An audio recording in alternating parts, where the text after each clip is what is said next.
नमस्कार मित्रांनो, मी साजन ओहोळ.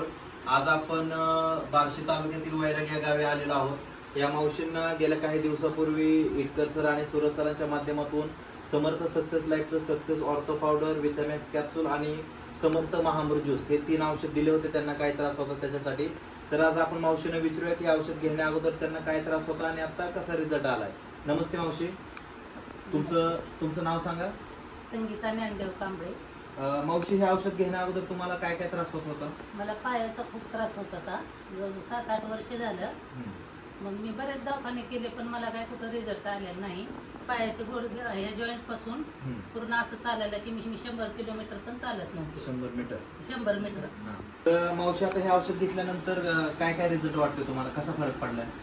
फरक म्हणजे आता मी चालू शकते. जसं पायाचा त्रास होत होता त्याच्यापेक्षा माझी ही चांगली वाटायला लागली आता. ओके. पहिले 100 मीटर चालले की तुम्हाला थांबावं लागायचं. 5 मिनिटात थांबल्याशिवाय मला पुढे चालता येत नव्हतं. मग मला आता कंटिन्यू चालता पण येतंय. आता अशक्तपणा पहिला भरपूर होता, आता कसं वाटतं औषध घेतल्यानंतर? आता असं एकदम कुठलंच असं जाणवं नाही की आळस, जी काम न करणे, घरात लक्ष न लागणं, म्हणजे ह्या ज्यूसने सगळं फ्रेश वाटायला लागलं. ते मगाच तुम्ही सांगितलं की पहिले तुम्ही ते चेहऱ्यावरती सूज वगैरे येत होती. मला ती त्रास 5-6 वर्षापासून होता. काय त्रास होता नेमका? असं डोक्यात गांधे टेंगळे येत होती, अशी मोठी मोठी खाजवलं थोडं तरी.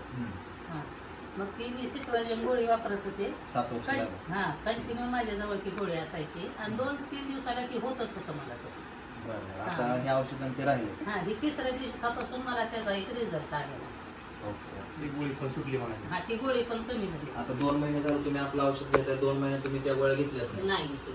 ओके. तर मावशी, ह्या औषधाविषयी तुम्ही बघा, या औषध हाडांच्या दुखण्यावरती काम करतात. तर मार्केटला आपल्या आसपासच्या परिसरामध्ये भरपूर लोकांना असे त्रास आहेत. तर त्यांना ह्या औषधाविषयी काय सांगतात?